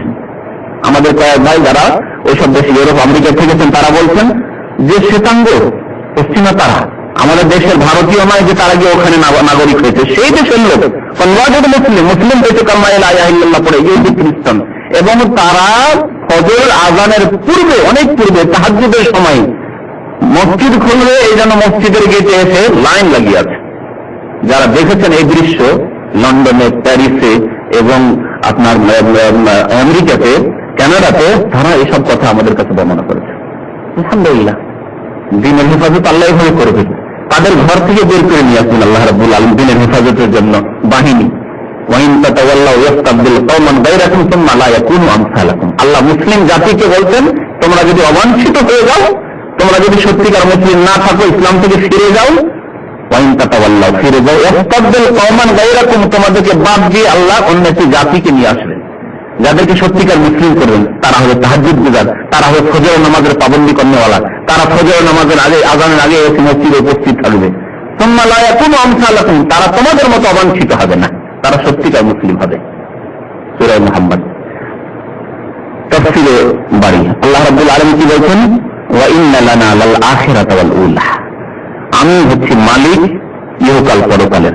ফানজারতুকুম নারান তারাজ্জা, তারপর আল্লাহ বলছেন তোমাদেরকে আমি সতর্ক করে দিয়েছি এই হিদায়াতের মাধ্যমে, এই গাইডের মাধ্যমে, আল কোরআনের মাধ্যমে, নবীকে প্রেরণের মাধ্যমে, যে নবী মুহাম্মদ রাসূলুল্লাহ সাল্লাল্লাহু আলাইহি ওয়াসাল্লামকে রাসূল হিসেবে প্রেরণ করে। ফানজারতুকুম, তোমাদেরকে সতর্ক করে দিয়েছি। আনজারা মানে সতর্ক করে দাও, সাবধান করে দাও। নারান, এমন এক আগুন থেকে যা প্রজ্বলিত, জ্বালানো আগুন রয়েছে, দাও দাও করছে যে আগুন, সে আগুন থেকে আমি সতর্ক করে দিচ্ছি। রারাম তারাব্বা লা ইয়াসলাহা ইল্লাল আশকা, সে আগুনে প্রবেশ করবে না। লা ইয়াসলাহা, লা না, ইয়াসলা মানে প্রবেশ করা, হা মানে তাতে, লা ইয়াসলাহা, সেই প্রজ্বলিত আগুনে প্রবেশ করবে না, ইল্লাল আশকা, হতভাগা ছাড়া। আশকা যে একেবারে বদ প্রকৃতির মানুষ, হতভাগা যে সেই ব্যক্তি। শাকিউন থেকে আশকা, শাকি মানে বদ প্রকৃতির মানুষ। আর এর বিপরীত হচ্ছে সাইদুন, সাইদ মানে সৎ মানুষ, ভাগ্যবান মানুষ এবং সৎ মানুষ। আর শাকি মানে বদ প্রকৃতির মানুষ। ইল্লাল আশকা, যে বদ প্রকৃতির মানুষ সে জাহান্নামে যাবে। তাহলে বদ প্রকৃতির মানুষকে, যারা কালিমা লা ইলাহা ইল্লাল্লাহকে অস্বীকার করলো, তার একটি অংশ অথবা দ্বিতীয় অংশ, মনে রাখবেন। কালিমা লা ইলাহা ইল্লাল্লাহ মুহাম্মদের দ্বিতীয় অংশ, ঠিক না? দুটিকে অস্বীকার করলো শাকি মানে যারা কাফের, আর যারা একটি অংশ অস্বীকার করলো মানে দ্বিতীয় অংশ অস্বীকার করেনি হয়তো, কিন্তু পালন করলো না, মানে বিদাতি যারা, জাহান্নাম। এই জন্য তো বলা হয়েছে যে বিদাত এর পরিণাম কি? হাদিস। এই জন্য যাহা শাকি সে কালিমা লা ইলাহা ইল্লাল্লাহ যারা বাস্তবায়ন করলো না, শুধু বিশ্বাস করলো আর বাস্তবায়ন করলো না, যেমন বেনামাজি মুসলিম মনে করেন, কেন জাহান্নামে যাবে? এই জন্য যাবে যে আল্লাহ ছাড়া কেউ এলাহ নেই, তো ইবাদত করো। আল্লাহ ছাড়া কেউ সত্য মাবুদ নেই, তো ইবাদত করতে তোমার সর্বোত্তম ইবাদত নামাজ। নামাজ না পড়ে মুসলমান হয়ে যায় না। সুতরাং যদি নামাজ না পড়লো, তার মানে লা ইলাহা ইল্লাল্লাহর বাস্তবায়ন সে করলো না। শুধু বিশ্বাস কাজে আসবে না, বিশ্বাসের সাথে প্রমাণ দিতে হবে, বিশ্বাসের সাথে প্রমাণ দিতে হবে। আর সবচেয়ে বড় প্রমাণ এবং সর্বপ্রথম প্রমাণ হচ্ছে, যে প্রমাণটি পেশ করতে হয় সেটি হচ্ছে নামাজ। এই জন্য নবী কারীম সাল্লাল্লাহু আলাইহি ওয়াসাল্লাম যে কোনো লোক যখন ইসলাম গ্রহণ করত, তখন তাকে কি করতেন? প্রথম নামাজের আদেশ করতেন। একাধিক হাদিস আছে, ক্ষেত্রে অনেক হাদিস আছে। একজন এসে জিজ্ঞেস করলেন, ইয়া রাসূলুল্লাহ, বলুন আমি কালেমা পড়েছি, মাযা ফারাদাল্লাহু আলাইয়া, আমার উপর কি ফরজ? কি ফরজ? বুখারী শরীফের হাদিস। নবী সাল্লাল্লাহু আলাইহি ওয়াসাল্লাম কি বললেন? প্রথম কি বলেন? খামসু সালাওয়াতিন ফিল ইয়াউমি ওয়াল লাইলা, রাত দিন 24 ঘন্টায় খামসু সালাওয়াত, 5 ওয়াক্ত নামাজ, 5 ওয়াক্তে 17 রাকাত ফরজ বাধ্যতামূলক। মুসলমান হওয়ার জন্য 17 রাকাত নামাজ পড়তে হবে মুসলমান হওয়ার জন্য। সুন্নত পড়ো, কামেল মুমিন হবে, আরো পূর্ণাঙ্গ মুমিন হবে, কিন্তু 17 রাকাত নামাজ না বলে মুসলমান হওয়া যায় না। প্রমাণ দিলে না তুমি মুসলমান হয়। তো আল্লাহ রাব্বুল আলামিন বলছেন, লা ইয়াসলাহা ইল্লাল আশকা, যে ব্যক্তি বদ প্রকৃতির মানুষ সেই এই জাহান্নামে প্রবেশ করবে। আল্লাযী কাযযাবা ওয়া তাওয়াল্লা, যে মিথ্যা মনে করল।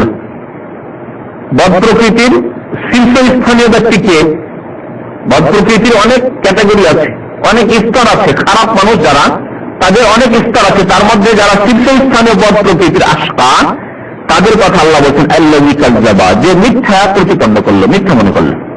কালিমা লা ইলাহা ইল্লাল্লাহকে মিথ্যা মনে করলো, মুহাম্মদ রাসূলুল্লাহকে মিথ্যা মনে করলো। হয়তো লা ইলাহা ইল্লাল্লাহ বিশ্বাসী অনেকে আছে, আল্লাহ ছাড়া তো সত্য মাবুদ নেই বিশ্বাস করে, এবং দেবী দেবতার পূজাও করে না, ঈসা আলাইহিস সালামের পূজাও করে না, সুলিরও পূজা করে না, হয়তো ওজাইরের পূজা করে না, শিরক করে না। কিন্তু মুহাম্মদ রাসূলুল্লাহর কথা যখন আসে যে ভাই এটিও তো মেনে নাও, যেমন ঈসা আলাইহিস সালাম আল্লাহর রাসূল, মুসা আলাইহিস সালাম আল্লাহর রাসূল, নূহ আলাইহিস সালাম ইব্রাহিম আলাইহিস সালাম আল্লাহর রাসূল, তেমনি মুহাম্মদ সাল্লাল্লাহু আলাইহি ওয়াসাল্লাম আল্লাহর রাসূল। তিনি সারা বিশ্বের জন্য এসেছেন। ওমা আরসালনাকা ইল্লা কাফাতাল লিন-নাস, সারা বিশ্বের মানবতার জন্য তাকে পাঠানো হয়েছে। কালো হোক আর সাদা হোক, আফ্রিকান হোক, ইউরোপিয়ান হোক, পশ্চিমা হোক, পূর্বের হোক, যেখানকারই হোক না কেন সবার জন্য, আরব হোক অনারব হোক সবার জন্য মুহাম্মদ রাসূলুল্লাহ সাল্লাল্লাহু আলাইহি ওয়াসাল্লামকে আল কোরআন দিয়ে পাঠানো হয়েছে। সুতরাং তোমরাও আল্লাহর অস্তিত্ব মেনে নাও। মুহাম্মদ রাসূলুল্লাহ দ্বিতীয় অংশটুকু না, ওটি মানতে রাজি হন। আল্লাযী কাযযাবা, যে মিথ্যা মনে করলো, ওয়া তাওয়াল্লা, এবং বিমুখ হয়ে গেল, মুখ ফিরিয়ে নিল। যখন বললে মুহাম্মদ রাসূলুল্লাহ মেনে নাও, না না না না, ওটা না, হবে না। অথবা নামাজের কথা বললে নামাজ পড়েন, যান আপনি পড়েন, আপনার কাজ আপনি করেন। বলেন অনেকে যে দেখছে যে আমার কিছু করতে পারবে না, তখন এইরকম জবাব দেবে, যান যান আপনার কাজ আপনি করেন, আর নাহলে আমাকে বলবে না।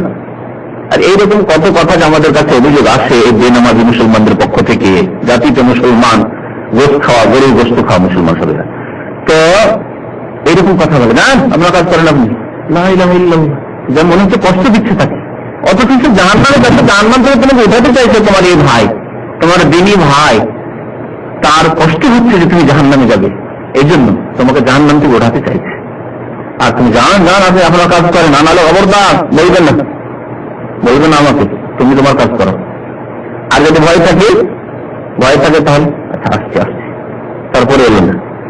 যদি ভয় হয় যে না একে যদি বেশি বলি তাহলে অসুবিধা হতে পারে, যেমন এই দেশে আমাদের মতো লোক নামাজ, আমরা রাস্তাঘাটে যাচ্ছি, লোক বসে আছে, এই নামাজ পড়েন, হয় উঠে গেল, যদি একটু ভালো মানুষ হয়, একটু ভালো মানুষ হয়তো লোকটাতে উঠে গেল, দিয়ে হয়তো নাম মসজিদ দিকে টান দিল, মনে হচ্ছে একটু টান দিলে গেল কিনা আল্লাহ জানে, অনেকে হয়তো গেল বা যাচ্ছি। আর যদি নিয়ত না থাকে, মাথাটা ঝুঁকিয়ে দিল, আসছে যাবে না, উঠে অন্যদিকে টান দিল, বুঝতে পারলেন? আল্লাযী কাযযাবা ওয়া তাওয়াল্লা, তাওয়াল্লার তাফসীর বিমুখ হয়ে গেল, পিঠ ফিরিয়ে দিল, মসজিদ থেকে পিঠ ফিরিয়ে দেওয়া, নেকির কাজ সকাল থেকে পিঠ ফিরিয়ে দেওয়া, ওয়া তাওয়াল্লা। ওয়া সাইয়ুজান্নাবুহাল আতকা, তবে জাহান্নাম থেকে বাঁচবে কারা? এতক্ষণ তো বলা হলো জাহান্নামীদের কথা, জাহান্নামে যাবে কে? তাহলে আশকা, মনে রাখবেন এই সূরায় বলা হয়েছে আশকা, যে মানে বদ প্রকৃতির মানুষ, হতভাগা, সে জাহান্নামে যাবে। আর বাঁচবে কে জাহান্নাম থেকে? জান্নাতে কে যাবে? আশকার বিপরীত হচ্ছে আতকা। আতকা মানে আল্লাহ ভীরু, আল্লাহ ভীরু, তাকওয়া থেকে, তাকওয়া মানে আল্লাহকে ভয় করা, আর আতকা মানে আল্লাহকে যে অতি বেশি ভয় করে, আতকা। ওয়া সাইয়ুজান্নাবুহাল আতকা, এবং অবশ্যই দূরে রাখা হবে জাহান্নাম থেকে আতকা, আল্লাহ ভীরুকে, আল্লাহকে যে ভয় করে তাকে জাহান্নাম থেকে দূরে রাখা যায়।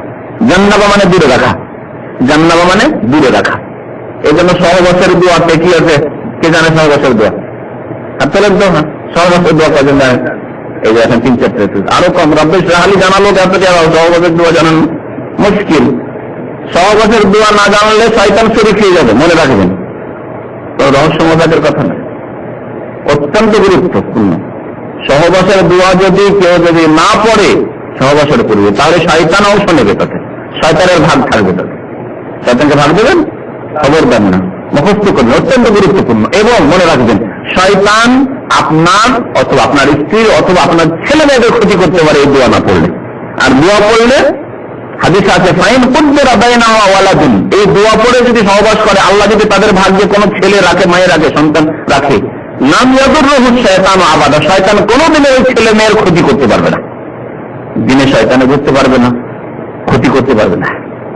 বিসমিল্লাহে আল্লাহুম্মা জান্নিবনা শায়তানা ওয়া জান্নিবিশ শায়তানা মা রাযাকতানা, মিম্মা না, এই যে এগুলি তো ভুল আপনাদের আছে, যে বললে একজন মিম্মা রাযাকতানা, মা রাযাকতানা, ভুল ভাল মুখস্থ করে রাখবেন না, যেটুকু করবেন ভালো মুখস্থ রাখেন।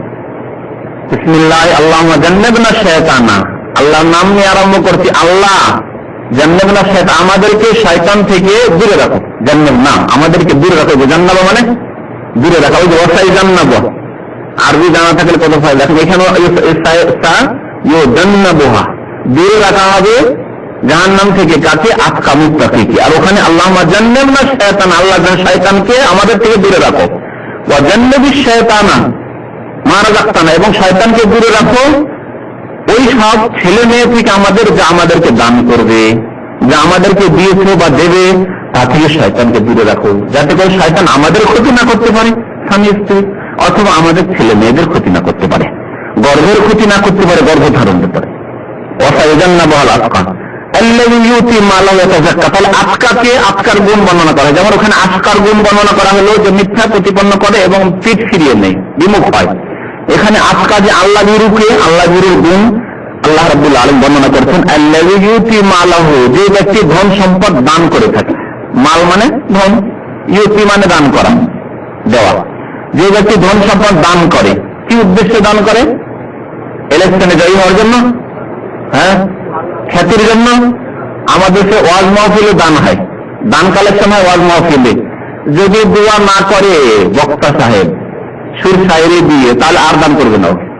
আর নারায়ে তাকবীর তো দিতে হবে, খুব যাবে নাম নিয়ে, অমুক এত টাকা দান করলো, নারায়ে তাকবীর এই দিতে হবে। তারপরে ওর নামটা ভালো করে প্রচার হতে হবে। এই আকাঙ্ক্ষা যদি থাকে তাহলে আতকা নয়। আতকা কাকে আল্লাহ বলছেন? ইউতি মালাহু, দান করে কি জন্য? ইয়াতাযাক্কা, নিজেকে পাক পবিত্র করার জন্য, আত্মার শুদ্ধির জন্য, আত্মাকে পবিত্র এবং পরিষ্কার পরিচ্ছন্ন করার জন্য। নিজের ইয়াতাযাক্কা মানে শুধু আত্মাই নয়, একটি তার ইয়াতাযাক্কা মানে নিজের ধন সম্পদকে পাক পবিত্র করার জন্য। যাকাত দান করছেন কি জন্য? ধন সম্পদ হারামে যাতে করে সংমিশ্রিত না হয়ে যায়, হারাম থেকে যেন মুক্তি থাকে, তাহলে নিজের ধন সম্পদকে পাক করার জন্য। ইয়াতাযাক্কা নিজের আত্মার পরিশুদ্ধির জন্য, নিজের মনকে পাক পবিত্র করার জন্য। দেখেন মন উদার থাকে, মানুষ যখন দান করে মন উদার হয়, মন বড় হয়। মনে রাখবেন, যত বেশি দান করবেন মন তত বেশি উদার হবে, আর যত বেশি কৃপণতা করবেন মন সংকুচিত হবে। ও টাকা কমে যাবে, 10 টাকার নোটটা ভাঙিয়ে দেবো, 50 টাকাটা ভাঙিয়ে দেবো, 100 টাকার নোট ভাঙিয়ে দেবো, আর 500 টাকা হলে তো ভাঙানোর ব্যাপার হবে না, থাক হবে, ঠিক না? এই হচ্ছে কৃপণতা। তো ধন সম্পদ দিতে হবে কি উদ্দেশ্যে? ইয়াতাযাক্কা, পবিত্রতার উদ্দেশ্যে, পবিত্রতা অর্জনের উদ্দেশ্যে, নিজেকে পবিত্র করা, নিজের মনকে পবিত্র করা, নিজের ধন সম্পদকে পবিত্র করা হারাম থেকে। ওয়ামা লিআহাদিন ইনদাহু মিন নি'মাতিন তুজজা। তাফসীর কারগণ বলেছেন যে এই আয়াতগুলি হযরত আবু বকর সিদ্দিক রাদিয়াল্লাহু তাআলা আনহু সম্পর্কে নাযিল হয়েছিল। হযরত আবু বকর সিদ্দিক রাদিয়াল্লাহু তাআলা আনহুকে দান করে কেউ হারাতে পারেননি। হযরত উমর, উসমান, আলী তারা বলছেন, একটি হাদিস আছে, হযরত আলী বর্ণনা করছেন রাদিয়াল্লাহু তাআলা আনহু, যে সাবাকনা আবু বকর, আবু বকরের সাথে অনেকবারই আমরা প্রতিযোগিতা করেছি দান খেরাতের ক্ষেত্রে, এবার আবু বকরকে হারিয়ে দেবো, যেহেতু ধন সম্পদ আমাদের কাছে বেশি আছে, টাকা পয়সা বেশি আছে, সোনা দানা বেশি আছে, তো আবু বকরের কাছে কম আছে, তো আমরা মনে হারিয়ে দেবো। কিন্তু সাবাকানা, কিন্তু আমাদেরকে সর্বদাই তিনি হারিয়ে দিয়েছেন, কোন সময় আমরা হারাতে পারিনি। এ সম্পর্কে একটি ঘটনা আছে ওমরের আর আবু বকরের, জানেন না? একবার নবী সাল্লাল্লাহু আলাইহি ওয়াসাল্লাম দান করতে বললেন, হযরত উমর কি করলেন? বাড়ি থেকে অর্ধেক অর্ধেক, গম থাকলে অর্ধেক, খেজুর থাকলে অর্ধেক, সোনা থাকলে অর্ধেক, চাঁদি থাকলে অর্ধেক, টাকা থাকলে অর্ধেক, সব অর্ধেক অর্ধেক করে, যা কিছু কাপড় থাকলে অর্ধেক, সব কিছু নিয়ে এসে হাজির। মনে মনে সেদিন হযরত ওমর খুব খুশি যে আজকে আবু বকরের আর্থিক সংকট আছে, অভাব আছে, তা আজকে জিতে যাবো নয়, হারিয়ে দেবো আবু বকরকে। নবী সাল্লাল্লাহু জিজ্ঞেস করলেন হযরত ওমরকে যে ওমর, মা তারাকতা লি আহলিক, তুমি পরিবারের জন্য কিছু রেখে আসলে? কিছু রেখে আসলে? তিনি বললেন, ইয়া রাসূলুল্লাহ কাসামতু মালি নিসফাইন, অর্ধেক অর্ধেক করলাম, ফাজিয়াতু বিনিসফি মালি ওয়া তারাকতু নিসফ লি আহলি, আমার পরিবারের জন্য অর্ধেক রেখে আসলাম, ভাগ করে আর অর্ধেক নিয়ে আসলাম আপনার খেদমতে। আবু বকর রাদিয়াল্লাহু তাআলা আনহু যা কিছু ছিল নিয়ে আসলেন বাড়িতে। জিজ্ঞেস করলেন, মা তারাকতা লি আহলিকা আবু বকর, আবু বকর তোমার পরিবারের জন্য কিছু রেখে আসলে? তাদের খাবার দাবারের জন্য, খরচ খরচার জন্য? আবু বকর কি জবাব দিয়েছিলেন? তারাকতু লাহুম আল্লাহ ওয়া রাসূলা, তাদের জন্য আল্লাহ এবং তার রাসূলকে ছেড়ে আসলেন। আল্লাহ সন্তুষ্টি, রাসূলের সন্তুষ্টিকে রেখে আসলেন। সমস্ত মাল যা কিছু বাড়িতে ছিল, সেই দিন যা ছিল, অভাব ছিল, কিচ্ছু ছিল না, যা ছিল তাই নিয়েছেন তিনি উঠে রাদিয়াল্লাহু তাআলা আনহু আজমাইন। তো তালিব রাদিয়াল্লাহু তাআলা এই হাদিসটি বলছিলাম যে অনেকবারই আমরা চেষ্টা করেছি মুসাবাকা করার, মানে প্রতিযোগিতা, কম্পিটিশনের, যে হযরত আবু বকরকে এক একবার হারানো যায় কিনা দেখি, কিন্তু কোনো সময় হারাতে পারি। আবু বকর রাদিয়াল্লাহু তাআলা আনহু সম্পর্কে আয়াতটি নাযিল হয়েছিল, ওয়াসায়াজান্নাবুল আতকা, সবচেয়ে আতকা এই উম্মতের, সবচেয়ে আল্লাহভীরু, বড় আল্লাহভীরু কে এই উম্মতের? নবী সাল্লাল্লাহু আলাইহি ওয়াসাল্লামের পরে আবু বকর রাদিয়াল্লাহু তাআলা আনহু। তো যিনি আতকা, সবচেয়ে বেশি আল্লাহভীরু, তাকে দূরে রাখা হবে জাহান্নাম থেকে, তার সম্পর্কে নাযিল হয়েছে। কিন্তু আয়াত যখন নাযিল হয় শানে নজুল যাকে বলা হয়, তার সাথে সে আয়াতের ভাব অর্থ সীমিত থাকে না। ওই গুণে যারা গুণান্বিত হতে পারবে তারাও তার আওতাতে শামিল হবে। কথা বলতে পারছেন আমার? তো সুতরাং আল্লাহভীরু যে ব্যক্তি হবে, আবু বকর যেমন জান্নাতে গেলেন, তারাও জান্নাতে যাবেন, জাহান্নাম থেকে তাদেরকে দূরে রাখা হবে। এবং যারা আবু বকর কি উদ্দেশ্য দিতেন? আত্মার পরিশুদ্ধির জন্য, ধনকে পাক করার জন্য, এবং নিজের নাফসকে পাক করার জন্য, মনকে উদার রাখার জন্য, নিজের নাফসের পবিত্রতার জন্য, ইমানকে আরো উন্নত করার জন্য তিনি দান করতেন এত যাক্কা। ওই উদ্দেশ্যে যারা দান করবে তারা তার অন্তর্ভুক্ত হবে। ওমালে আহাদিন ইনদাহু মিন নি'মাতিন তুজজা, আল্লাহ বলছেন যে তার নিকটে কারো অনুগ্রহ নেই যার তিনি প্রতিদান দিচ্ছিলেন। এই কথাটি আবু বকর রাদিয়াল্লাহু তাআলা আনহু সম্পর্কে নাযিল হয়েছে। আর এইরকমই প্রত্যেক মানুষকে হওয়া উচিত, যে এমন নয় যে যেই লোকটি আমার সাথে অবদান রেখেছে তাকেই দেব শুধু, না। আবু বকর রাদিয়াল্লাহু তাআলার উপর কারো অবদান ছিল না, বরং নবী সাল্লাল্লাহু আলাইহি ওয়াসাল্লাম বলেছেন সবচেয়ে বড় অবদান ইসলামের উপর এবং আমার উপর রয়েছে কার? আবু বকরের। ইন্না আমান্নান নাস আলাইয়া বিসুহবতি সোহবতি ওয়া মালি, আবু বকর সহচর্য হওয়ার দিক দিয়ে এবং ধন সম্পদের দিক দিয়ে সবচেয়ে বড় ইহসান অবদান রয়েছে আবু বকরের আমার উপর। নবী সাল্লাল্লাহু আলাইহি ওয়াসাল্লাম এই অবদানের কথা স্বীকার করেছেন। তো আবু বকর রাদিয়াল্লাহু তাআলা আনহুর উপর কারো অবদান ছিল না, তিনি নিজেই সবাইকে দান করতেন। এইরকম গরিব প্রত্যেক মানুষের মধ্যে, যে একজন গরিব মানুষ, অভাবী মানুষ আছে, তার কাছে কিছু আশা নেই যে ভবিষ্যতে সে কোনো সাহায্য করবে, না, দান করছেন। আশা নিয়ে যদি দান করে, আজকাল অধিকাংশ মানুষ আশার সাথে কাউকে যদি খাওয়ায় একটা আশা নেই, খাওয়ায় যদি এই লোকটিকে যদি খাওয়ায় তো এর সাথে একটা ব্যবসায়ী সম্পর্ক হতে পারে, এর দ্বারা এই কাজটি হতে পারে, এর দ্বারা অমুক কাজটি হতে পারে, এর দ্বারা অমুক কাজটি হতে পারে। একটা গরিব মানুষকে যদি সে সাহায্য করে, হয়তো দুজন গরিব আছে গ্রামে, আপনার একজন গরিবকে সাহায্য করে আরেকজন করছেন না, কেন? যে একজন গরিবকে করছেন তার বংশ বড়। আরে গরিব হলেও যদি লড়াই সূত্র হয় গ্রামে, তো এই লড়াইগুলো গ্রাম্য লড়াই যদি হয়, তো এদের কাছে লাঠি আছে, এরা সাপ দিতে পারবে, আর এই গরিব তো কিছু করতে পারবে না, একা, এর বংশের কোনো লোক নেই গ্রামে, ঠিক না? এইরকম যদি হয় কোনো সওয়াব পাওয়া যাবে না, ইন্নামাল আমালু বিন্নিয়াত, নেকি পাওয়া যাবে না। হযরত আবু বকর রাদিয়াল্লাহু তাআলা আনহু আল্লাহর রাহে দান করতেন, কারো কোনো অনুগ্রহ তার উপর ছিল না। আল্লাহ এবং রাসূলের অনুগ্রহ অবশ্যই ছিল এই দিক দিয়ে যে আল্লাহ হিদায়াত করেছেন, রাসূলের মাধ্যমে তিনি হিদায়াত করেছেন। এই অনুগ্রহ অবশ্যই কেউ অস্বীকার করতে পারবে না, সেই অনুগ্রহ প্রত্যেকের উপর রয়েছে। আমার তাছাড়া অন্যান্য সাহাবীদের কথা, অন্যান্য মুসলমানদের কথা, অন্যান্য মানুষ, এমনকি অমুসলিম যারা কৃতদাস ছিল তাদেরকে খরিদ করে তিনি স্বাধীন করেছেন। মুসলিম অমুসলিম যারা কৃতদাস থাকলে তাদেরকে স্বাধীন করেছেন আবু বকর রাদিয়াল্লাহু তাআলা। অমালে আহাদিন ইনদাহু, তার নিকট, অমালে আহাদিন মানে কারো, আহাদ কারো, ইনদাহু তার নিকট, মিন নি'মাতিন কোনো অনুগ্রহ ছিল না, যার প্রতিদান দেওয়া হতে পারে, তিনি প্রতিদান দিচ্ছেন এইরকম কিছু নয় যে কারো প্রতিদান দিচ্ছিলেন, অনুগ্রহের অবদান ছিল তার উপর, তার মানে বদলা দিচ্ছিলেন তিনি। তবে কি জন্য তিনি এই কাজ, ভালো কাজ করছিলেন, আল্লাহর রাহে দান করছিলেন বা কোনো গরিব মিসকিন এতিমকে দান করছিলেন, ইল্লা ইবতিগা ওয়াজহি রাব্বিহিল আলা, তবে ইল্লা মানে কিন্তু, ইবতিগা ওয়াজহি রাব্বিহিল আলা, তার পালনকর্তার সন্তুষ্টির কামনায়। ইবতিগা মানে কামনা, ইবতিগা মানে চাওয়া, কামনা করা, আর ওয়াজহুন মানে চেহারা, মুখমণ্ডল। এখানে আল্লাহ ওয়াজহের কথা বলা হয়েছে, তাহলে বোঝা যাচ্ছে যে আল্লাহর চেহারা আছে, তবে আল্লাহর চেহারা আল্লাহর মতো।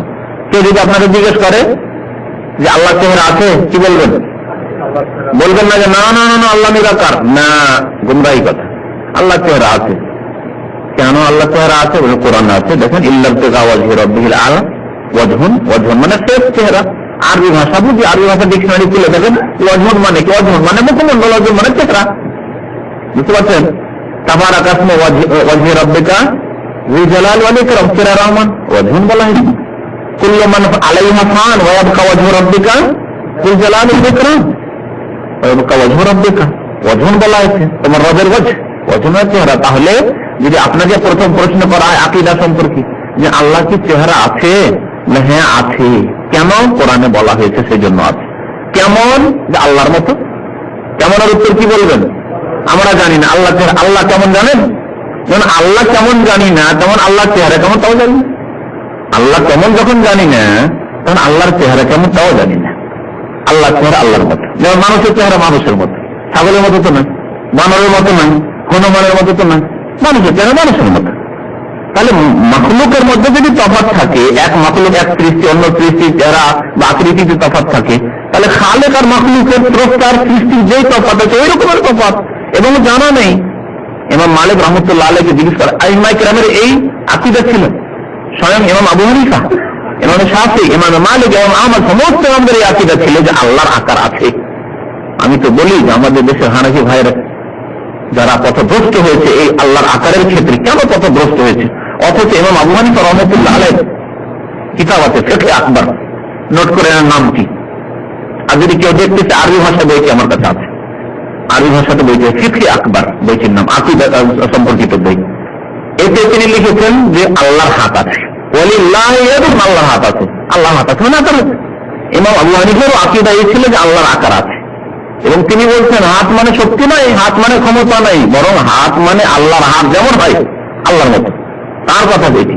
কার কথা বললাম? এটি ইমাম আবু হানিফার কথা। স্বয়ং ইমাম মালিকের কথা শুনলেন। ইমাম মালিককে জিজ্ঞেস করা হলো যে আল্লাহ কি আরশের উপর সমাসীন? তিনি বলেন আল ইস্তিওয়া মালুম, আল্লাহ আরশের উপর সমাসীন এটা জানা। জানা কেন? যে কোরআনে আছে সুম্মাস্তাওয়া আলাল আরশ, আর রহমান ওয়াল আরশ ইস্তাওয়া, রহমান দয়াবান আরশের উপর সমাসীন। তো জানা, যখন কোরআনে আছে তো জানা আল্লাহ আরশের উপর সমাসীন। আমরা দোয়া করলে মনটা আমাদের উপর দিয়ে কেন যায়? প্রকৃতি মানুষের যে আল্লাহ আমাদের অনেক ঊর্ধ্বে, অনেক ঊর্ধ্বে। সুবহান রাব্বিয়াল আলা, সিজদায় পড়ে আছেন আর আল্লাহকে বলছেন আলা। আলা মানে কি? সর্বোচ্চ। সুবহান রাব্বিয়াল আলা, সুবহান রাব্বিয়াল আলা, সুবহান রাব্বিয়াল আলা, সবচেয়ে নিচে আপনি পড়ে আছেন, গড়াগড়ি করছেন সিজদায়, আর আল্লাহকে বলছেন কি আলা। তাহলে আলা মানে কি? আল্লাহ সর্বোচ্চ নেন, অনেক উঁচুতে। সাব্বিহিসমা রাব্বিকাল আলা, সুবহান রাব্বিয়াল আলা। আল্লাহ বলছেন সাব্বিহিসমা রাব্বিকাল আলা, আর এর বাস্তবায়নে নবী সাল্লাল্লাহু আলাইহি ওয়াসাল্লাম শিখিয়েছেন তোমরা সিজদাতে বলো সুবহান রাব্বিয়াল আলা। তো কি বলছিলাম? যে আল্লাহর চেহারা আছে, তাহলে আল্লাহর চেহারা আল্লাহর মতো। ইমাম মালিকের কথা শেষ হয়নি। আল ইস্তিওয়া মালুম, আল্লাহ যে আরশের উপর সমাসীন, মানে আল্লাহর গুণগুলি জানা আছে, যেগুলো করেন আল্লাহর চেহারার কথা করার আছে, জানা আছে। এইরকম অল্প মালুম, আল্লাহর চেহারা জানা। ওয়াল কাইফু মাজহুলুন, তবে ধরন অজানা। ধরন মালা বুঝছেন না? বুঝছেন না? ধরন মানে কি? আকৃতি। আল্লাহর চেহারা কেমন, আল্লাহ আরশে কেমন করে আছেন, আল্লাহর হাত কেমন, অজানা। মজহুল, মজহুল মানে অজানা। ইমাম মালিক রহমতুল্লাহ আকীদা, এই আকীদাই ছিল ইমাম আহমদের। ইমাম আহমদের কথা আজকে বললাম না, যেহেতু আকীদার দরকার ছিল না, তফসির শেষ করতে হবে, সময় শেষ হয়ে গেছে। ইল্লা ইবতিগা ওয়াজহি রাব্বিল আলা, তবে এই যে দান করে কি জন্য? কারো অবদানের প্রতিদানের জন্য নয়, কাউকে বদলা দেওয়ার জন্য নয়, যে সে করেছে তাই আমি করি। যেমন আমরা মানুষের সাথে আত্মীয়তা রাখার জন্য করি, একজন উপহার দিয়েছে তো তাকে আমি উপহার দিলাম, তো এইরকম না, বরং ইল্লা ইবতিগা ওয়াজহি রাব্বিল আলা, বরং কি জন্য? তার মহান পালনকর্তা, এই যে আলা শব্দ এখানে ব্যবহার হয়েছে, মহান পালনকর্তার সন্তুষ্টি অর্জনের উদ্দেশ্যে, মহান পালনকর্তার সন্তুষ্টি অর্জনের উদ্দেশ্যে বা সন্তুষ্টি কামনায়। ইবতিগার শাব্দিক অর্থ যদি করতে চান, সন্তুষ্টি কামনায়, মহান আল্লাহর সন্তুষ্টি কামনায়। যে যদি আমি এইভাবে নেকির কাজ করি তো মহান আল্লাহর সন্তুষ্টি হাসিল হবে, আর মহান আল্লাহর সন্তুষ্টি হাসিল করতে পারলে কাল কিয়ামতে যখন জান্নাতে যাবেন সবচেয়ে বড় নিয়ামত হবে যে আল্লাহর চেহারা দেখতে পাবে, আল্লাহর দিদার হাসিল হবে। আল্লাহকে ইল্লা ইবতিগা ওয়াজহি রাব্বিল আলা ওয়ালা সাওফা ইয়ারদা, এবং ওয়ালা সাওফা মানে শীঘ্রই, সাওফা মানে শীঘ্রই, আল্লাহ মানে অবশ্যই, অবশ্যই শীঘ্রই কি হবে? ইয়ারদা, সে সন্তুষ্ট হয়ে যাবে। কে সন্তুষ্ট হয়ে যাবে? জান্নাতি। এই একটি তাফসীর, এই একটি তাফসীর। আরেকটি তাফসীর পরে বলছি। আপনাদের শুনতে চেয়েছিলাম যে আপনাদের কি ধারণা সম্পর্কে। সে সন্তুষ্ট হয়ে যাবে মানে যে জান্নাতে যাবে সে সন্তুষ্ট। আবু বকর রাদিয়াল্লাহু তাআলা আনহু সম্পর্কে যদি আয়াত নাযিল হয়ে থাকে তাহলে প্রথম তার সম্পর্কে বলা হয়েছে তিনি সন্তুষ্ট হয়ে যাবেন, ঠিক না? যে ব্যক্তি আক্কা মুত্তাকি আল্লাহ ভীরু সে জান্নাতে যাবে, জাহান্নাম থেকে তাকে দূরে রাখা হবে। ওয়ালা সাওফা ইয়ারদা, শীঘ্রই সে কি হয়ে যাবে? সন্তুষ্ট হয়ে যাবে। শীঘ্রই মানে মরার পরে।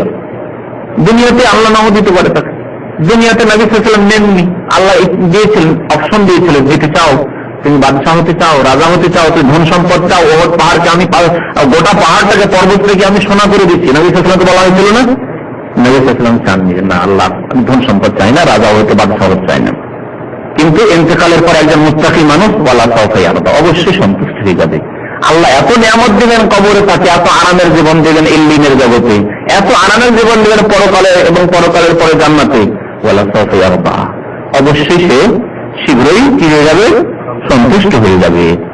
আর কেউ তো তাফসীর করেছেন যে ইয়ারদার ফাইল কর্তা হচ্ছে আল্লাহ, ওয়ালা সাউফা ইয়ারদা, আল্লাহ শীঘ্রই তার উপর বা তাদের উপর কি হয়ে যাবে? সন্তুষ্ট হয়ে যাবেন। আল্লাহ সন্তুষ্ট হয়ে যাবে ওই লোকের, আবু বকরের উপর আল্লাহ সন্তুষ্ট হয়ে যাবে, সন্তুষ্টি প্রকাশ করবে। সন্তুষ্ট আল্লাহ হলে কি করবেন? আল্লাহ সন্তুষ্ট হলে যা করেন আল্লাহ রাব্বুল আলামিন প্রতিদান দেবেন আমলের। এইভাবে যে ব্যক্তি আল্লাহকে ভয় করবে আল্লাহ তার উপর সন্তুষ্ট হয়ে যাবেন। ওয়ালা সাউফা ইয়ারদা। সূরাতুল লাইল তাফসীর শেষ হলো। আল্লাহ রাব্বুল আলামিন আমাদেরকে কোরআন বোঝার এবং তার প্রতি আমল করার জন্য তৌফিক দান করেন। আমিন। সাল্লাল্লাহু আলা নবিয়িনা মুহাম্মদ ওয়া আলা আলিহি ওয়া সাহবিহি আজমাইন।